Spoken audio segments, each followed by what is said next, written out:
Let's mic, देश का मिजाज, वेस्ट। मिजाज और खबरें पश्चिम भारत से। राजस्थान के पूर्व मुख्यमंत्री अशोक गहलोत ने कहा है कि वोट चोर गद्दी छोड़ हर गांव तक बात पहुंच गई है। वोटों की चोरी हो रही है, इसलिए चुनाव जीते जा रहे हैं। ये बहुत खतरनाक है, डेमोक्रेसी के लिए खतरनाक है। डेमोक्रेसी में सबसे पहला काम होता है चुनाव आयोग का कि वो निष्पक्ष चुनाव करवाए। गहलोत ने जयपुर में पीसीसी में मीडिया से बात करते हुए कहा कि निष्पक्ष चुनाव नहीं होंगे तो डेमोक्रेसी को खतरा है। देश के अंदर मुख्य बात यह है और डेमोक्रेसी को बचाना हर नागरिक का अधिकार है, क्योंकि अधिकार नहीं, ये कर्तव्य है।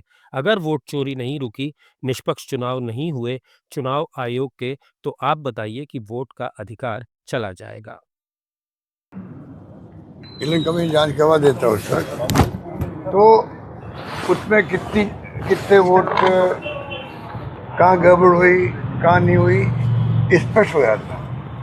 और कायदा ही होता। आज तक आज़ादी के वक्त में जो आप मालूम हिंदुस्तान पाकिस्तान बना था, तब कितने लोग हिंदुस्तान आए होंगे, कितने लोग पाकिस्तान गए होंगे, तब भी इलेक्शन कमीशन ने चुनाव करवा दिए, जबकि वो शिक्षा नहीं थी उस वक्त में। लोग चिन्ह को नहीं समझते थे, पढ़ नहीं सकते थे। उससे लगा कि आज तक का इतिहास है, चुनाव लगातार हुए हैं। चुनाव आयोग के जो चेयरमैन हैं ना, और इनके जो भी मेंबर हैं, उनकी गलतियों से, उनके व्यवहार से स्थिति बनी है देश के अंदर। और ये इतना सीरियस पॉइंट बन गया। पहले शक था ईवीएम पर देशवासियों को, क्योंकि अब अमेरिका, इंग्लैंड, जर्मनी, जापान सब जगह वोट होता, बैलेट होता है। पहले वहाँ भी मशीनें थी, वो शक था ही पहले से ही।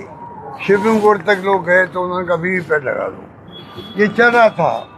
अब ये जो नया जो सर्वे हुआ है, इधर आप 2 महीने पहले चुनाव किया, आप एफआईआर करवा रहे हो, ये 1.5 साल पहले होता है। इधर राजस्थान विधानसभा में नेता प्रतिपक्ष और कांग्रेस नेता टीकाराम जूली ने कहा कि राहुल गांधी ने वोट चोरी का जो मुद्दा उठाया है वो बहुत गंभीर है।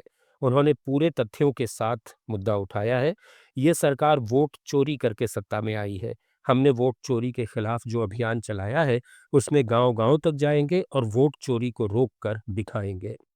का जो मुद्दा राहुल जी ने उठाया है बहुत ही गंभीर मुद्दा है।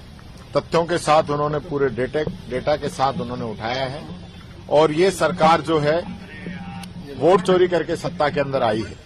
हमने जो अभियान चलाया है वोट चोरी के खिलाफ, उसमें हम गांव-गांव, ढाणी-ढाणी तक जाएंगे और वोट चोरी को रोक के दिखाएंगे।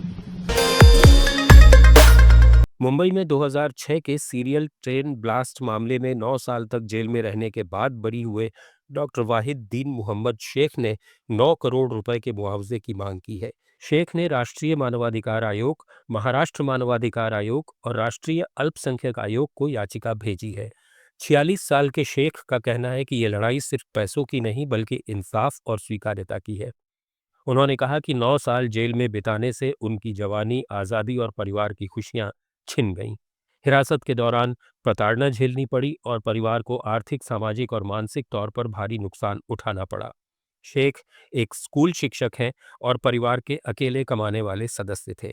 जेल के दौरान उन पर करीब 30 लाख रुपए का कर्ज भी चढ़ गया। बीजेपी नेता मोहित कंबोज ने सक्रिय राजनीति से संन्यास लेने का ऐलान किया है।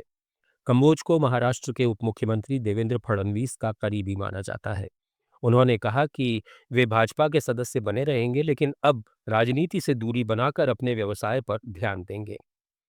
41 साल के मोहित कंबोज ने 2014 में गोरेगांव से विधानसभा चुनाव लड़ा था और बाद में भाजपा युवा मोर्चा के अध्यक्ष बने। आप सुन रहे थे let's mike more than radio. Follow कीजिए हमें हमारे सोशल मीडिया प्लेटफॉर्म्स पर। It's time for news. It's time for more than radio. Presenting the first radio news app, Let's Mic. Let's Mic, a news-based app on your phone where you get to watch and listen news, talk shows, interviews, radio show podcasts,